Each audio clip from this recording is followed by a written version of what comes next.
खैरियत से होंगे। आज हम लोगों ने एक्सरसाइज 1B का क्वेश्चन नंबर, इसमें जो हमारा 1 पार्ट है वो मैं आपको बताती हूँ कि किस तरीके से करना है। इसमें भी वही तरीका है कि it is given y is directly proportional to xn, right down the value of n, यानी कि यहाँ पे हमने किसकी वैल्यू मालूम करनी है, x के ऊपर जो साइन है छोटा सा n, उसकी वैल्यू मालूम करनी है। तो मैं इसका 1 पार्ट करके बताती हूँ। Is directly proportional to x n, यानी कि ये x की पावर है n। इसको इक्वलिटी की शेप में लेके आएंगे तो क्या आ जाएगा, y इज इक्वल, ये जब भी हम साइन चेंज करेंगे तो यहाँ पे k लगाएंगे। तो ये हमने जाहिर आप लोगों को तो पता है कि कांस्टेंट है। अगर आप यहाँ पे लिख भी दें तो कोई मसला नहीं, आप लिख भी सकते हैं कि k इज अ कांस्टेंट। तो x की पावर क्या है n, यहाँ पे आप लिख भी सकते हैं कि k इज अ कांस्टेंट, नाम भी लिखे खाली k इज कांस्टेंट, ये भी आप लिख सकते हैं।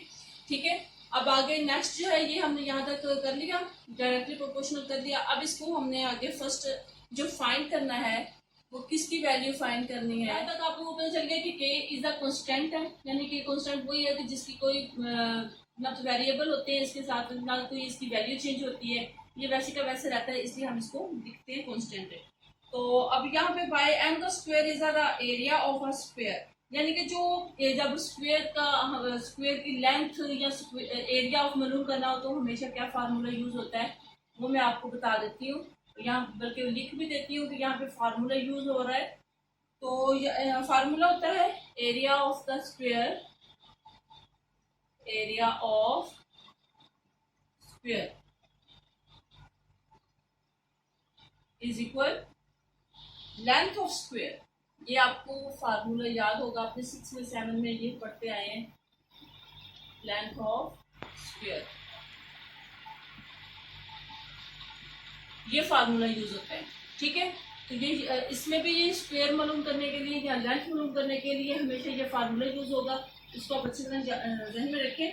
अब यहाँ पे उन्होंने the area of a square, इसकी लेंथ यहाँ यानी कि स्क्वायर का जो एरिया है वो बताया है बाय m का स्क्वायर, ये है एरिया ऑफ स्क्वायर की बता दिया है उन्होंने। अब लेंथ ऑफ स्क्वायर जो है वो बताना है उन्होंने कि क्या है, तो वो है xm, xm। तो लेंथ ऑफ स्क्वायर आपको पहले भी पता होगा कि हमारा ये लेंथ ऑफ स्क्वायर जो है वो हमेशा लेंथ ऑफ स्क्वायर, स्क्वायर होता है ना, यानी कि बोथ साइड इक्वल, इसको स्क्वायर बोलते हैं। जब इसकी लेंथ होती है तो वो लेंथ दोनों साइडों पे आती है, तो इसलिए इसका फार्मूले में भी लेंथ का स्क्वायर आएगा। ठीक है, तो इसलिए ये लेंथ ऑफ स्क्वायर है, तो xm का लिख के इसके साथ हम क्या लगाएंगे, स्क्वायर लगा देंगे। आगे चलेंगे तो यहाँ पे m का स्क्वायर इज इक्वल, तो ये हम करेंगे तो x का स्क्वायर आ जाएगा, जब इसका ये फिनिश करेंगे स्क्वायर को तो m का स्क्वायर आ जाएगा। ठीक है, अब इसमें क्या इक्वल है, इसमें m का स्क्वायर इक्वल है, तो वो हम निकाल लेंगे इसमें से, या इसको ऐसे भी कर सकते हैं कि बोथ साइड पे इसको डिवाइड कर देते हैं, तो इधर भी लिख देंगे और इस साइड पे भी लिखेंगे, तो ये इसके साथ कट जाएगा, ये इसके साथ कट जाएगा, तो हमारे पास y की वैल्यू क्या निकल आएगी, x का स्क्वायर। ठीक है, ये हमने भी y की वैल्यू निकाली है, लेंथ यानी कि एरिया ऑफ स्क्वायर निकाला है। तो अब इसको आगे क्या कैसे करेंगे, हमने क्या फाइंड करना है, ये यहाँ तक आपको समझ आ गई होगी। तो अब हमने फाइंड क्या करना है, यहाँ मैं लिख देती हूँ, फाइंड हमने करना है, ये हमने y की वैल्यू मालूम की है, लेंथ यानी कि इसका आपने एरिया दिया था तो लेंथ ऑफ स्क्वायर हमने मालूम कर लिया है। तो अब हमने फाइंड क्या करना है, फाइंड हमने करना है यहाँ पे x की ये जो पावर है n, इसकी वैल्यू निकालनी है। तो उसको निकालने के लिए क्या करेंगे, ये वाला फार्मूला जो है ये यूज करेंगे। तो ये y की जो लेंथ थी ये और ये वाला हम यहाँ पे यूज करेंगे, तो यानी कि x की जो पावर है उन्हीं को हम यूज करेंगे, क्योंकि x की पावर को हमने मालूम करना है, तो x की पावर को खाली हम यूज करते हैं। यहाँ पे क्या है कि x n is equal x का स्क्वायर, ठीक है, ये हम दोनों ने ये वाली वैल्यू और ये वाली x की दोनों की हमने यहाँ पे लिख दी है। अब हमने क्या करना है कि k तो हमें आपने मैंने आपको पहले भी बताया कि k is a constant, k को हमने बिल्कुल भूल जाना है। ठीक है, अब हमने यहाँ पे क्या करना है कि x की पावर निकालनी है। तो x जो है वो x मिल रहा है, वही x कॉमन है, इसको निकाल देंगे तो n की वैल्यू हमने मालूम करनी है। तो ये समझो कि ये खत्म हो जाएगा इसके साथ, तो n जो है वो इज इक्वल आ जाएगा 2 के। ये हमारा आंसर है।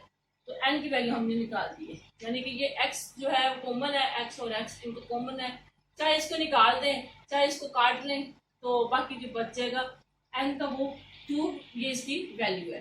तो ये हमारा आंसर है, n की वैल्यू 2 निकल आई है। ठीक है, अब इसका सेकंड पार्ट जो है,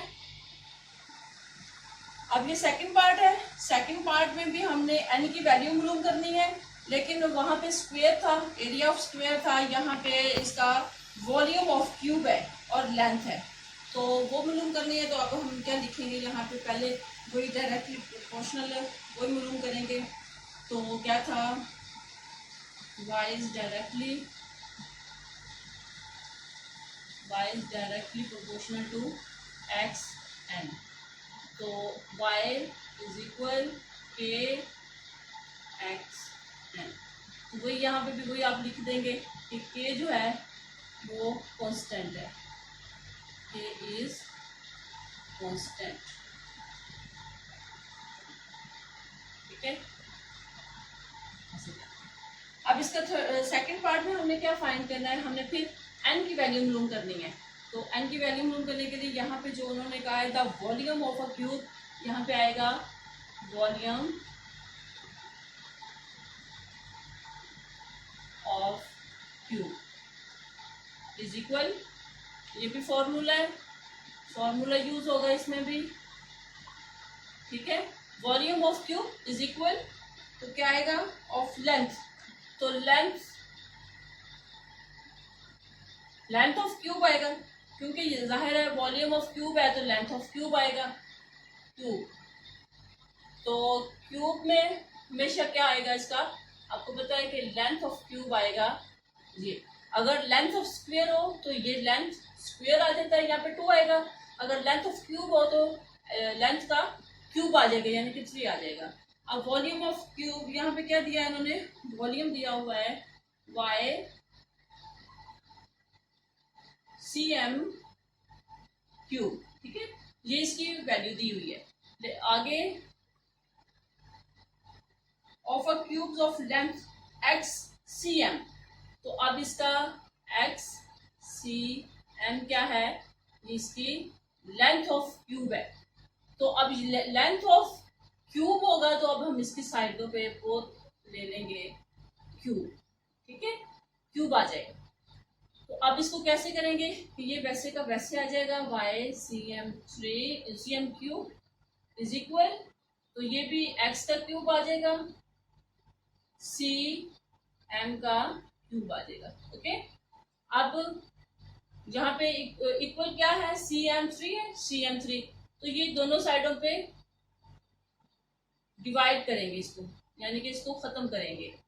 ये इसके साथ कट जाएगा, ये इसके साथ कटेगा, तो y की वैल्यू हमने क्या निकाल दी, x का क्यूब। ठीक है, ये x y की वैल्यू हमने निकाल ली है। अब आगे हमने क्या करना है, फाइंड क्या करना है, फाइंड हमने x n की वैल्यू निकालनी है। तो यहाँ पे ये फार्मूला लिखेंगे y का k x n, तो दूसरा क्या था, y इज इक्वल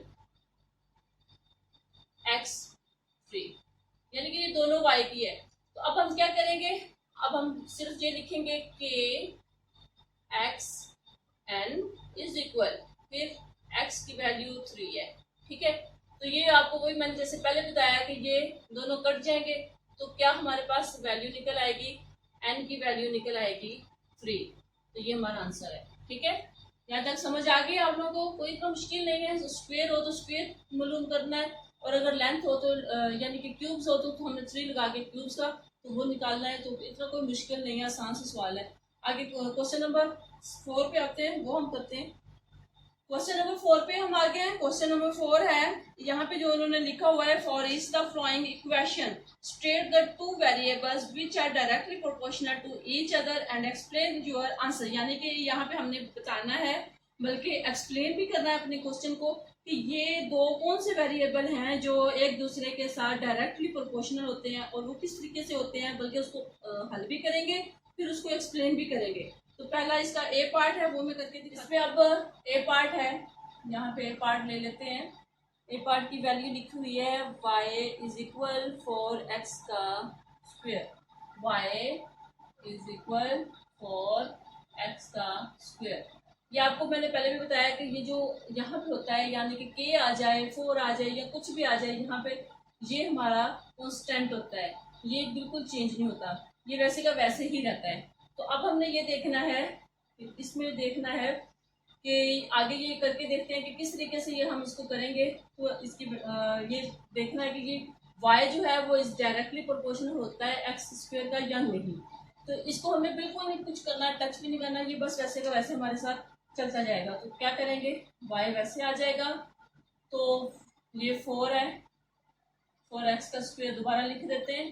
तो y यहाँ पे हम लेंगे, x को लेंगे, x को खत्म करने के लिए, x का स्क्वायर खत्म करने के लिए हम क्या करेंगे, x का स्क्वायर बोथ साइड पे ले लेंगे, ठीक है, यहाँ पे भी और यहाँ पे भी, दोनों साइडों पे लेंगे।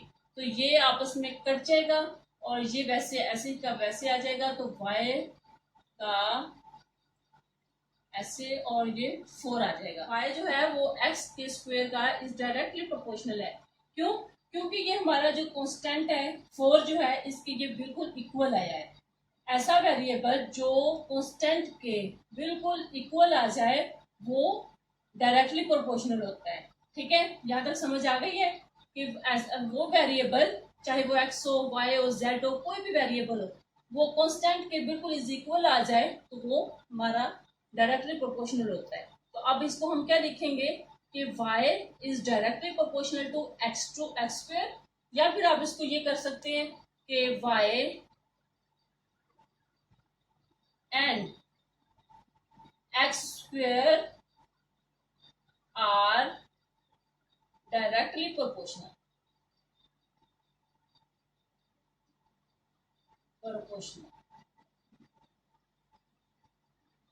आप इस सूरत में भी इसका आंसर निकाल सकते हैं, और अगर आपने वैसे ही बताना है कि कौन से हैं तो आप खाली ये भी लिख सकते हैं कि y एंड x, ये लिख के इसको ब्रैकेट की शेप भी दे सकते हैं, या फिर वैसे ही आप लिख सकते हैं y एंड x का स्क्वायर। ठीक है, ये है। तो अब इसका सेकंड पार्ट है, बी पार्ट, वो कर लेते हैं। नहायत ही आसान सवाल है, आप जब करेंगे, आप ये तरीका शुरू से करते आए हैं, 1A से करते आ रहे हैं। अभी अब आप लोगों को अच्छी तरह से ये ज़हन में बैठ जाना चाहिए कि ये किस तरीके से होगा। तो अब ये इसका सेकंड पार्ट है, बी पार्ट। तो y, ठीक है, अब ये b की वैल्यू मैंने लिख दी है। अब इसमें भी हमने यही बताना है, ये 3 तो हमारा क्या है, कांस्टेंट है, तो इसको तो हमने यानी कि इसके इक्वल आना चाहिए। तो अब हम क्या करेंगे कि y is equal 3 square root x। ठीक है, अब हम क्या करेंगे कि ये स्क्वायर रूट बोथ साइड पे हम ले लेंगे। तो ऐसे करते हैं कि ऐसे हो गया, और इस साइड पे भी स्क्वायर रूट x ले लिया। तो ये अब इस साइड पे ये कट रहा है, काट देंगे, और यहाँ पे आंसर क्या निकालेंगे इसका, y x square root x, तो यहाँ पे आएगा इज इक्वल 3। तो ये फिर हमारे कांस्टेंट के इक्वल आ रहा है, तो इसका मतलब ये दोनों भी डायरेक्टली प्रोपोर्शनल है। तो इसको हम कैसे आंसर इसका लिखेंगे, y and x square root. ठीक है, आप इस तरीके से भी लिख सकते हैं।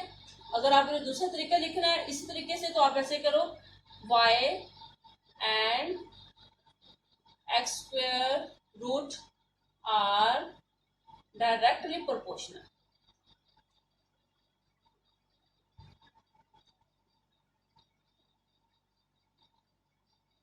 ठीक है, इसमें बताने का ये मतलब है कि ये हमने एक्सप्लेन कर दिया है इसको, यहाँ पे तो हमने ये आंसर निकाला है और यहाँ पे हमने इसको एक्सप्लेन कर दिया, उन्होंने एक्सप्लेन भी पूछा है। अगर आप ये चीज लिख देंगे तो अच्छी बात है, नहीं लिखेंगे आंसर में तो आप यहाँ तक भी लिख दोगे तो चलेगा, लेकिन अगर आप ये एक्सप्लेन उन्होंने पूछा तो आप थोड़ा सा अपनी तरफ से ये एक्सप्लेन कर दोगे तो आपका तासुर अच्छा पड़ेगा, सवाल का जो एक रूप होता है वो अच्छा लगने लग जाता है। अब इसका थर्ड और फोर्थ यूज करते हैं।